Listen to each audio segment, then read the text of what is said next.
On November 22nd, 2014, in Cleveland, Ohio, a 12-year-old boy named Tamir Rice was outside playing with a toy gun, just like I used to do when I was 12. Someone saw him and called the police. When the officer arrived, he shot and killed Tamir within seconds. When this happened, I was a theology teacher at a Catholic high school in Cleveland, Ohio. At our school, about 90% of the students were black. As their teacher, I worried about them every day. I worried about the world they inhabit. I worried about the way that world treats them because of the color of their skin. Since the murder of Tamir Rice, countless other black men and women have been killed in similar ways. And this is nothing new. The only new thing is that these horrible events are now being recorded. And this is something that members of the black community have known all along. And they've been crying out, trying to get the attention of the rest of the country. But the rest of the country hasn't listened.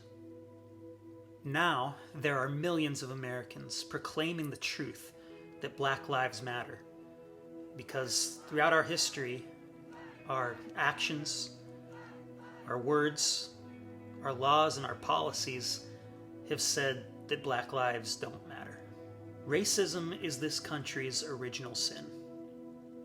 It started with the attitudes toward the Native Americans, then toward Africans, and now toward Latin Americans, Asians, and anyone from the Middle East.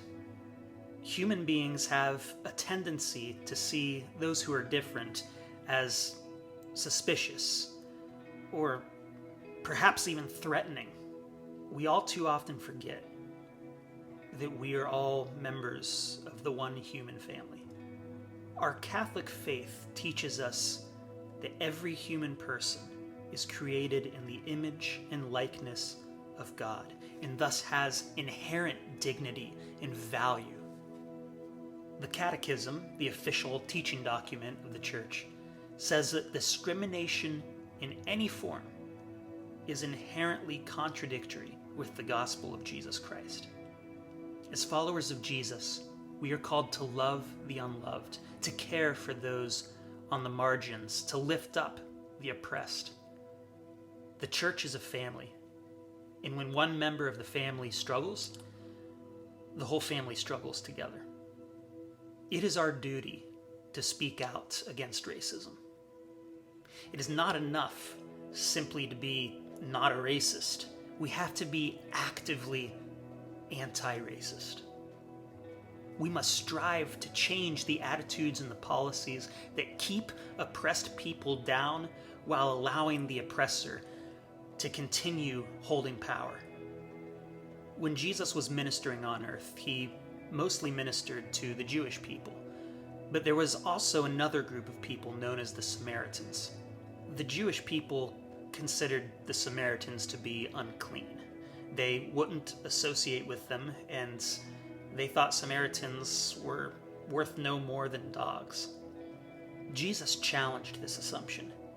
He tried to show the Jewish people that the Samaritans were their neighbors, and we are called to love and serve and honor our neighbors. Fixing the issue of racism in this country may seem like too big a task. And for one person, it is too big a task. We have to work together to end it. Your generation seems to understand these things better than previous generations. You are not too young to use your voice. You are not too young to make a difference.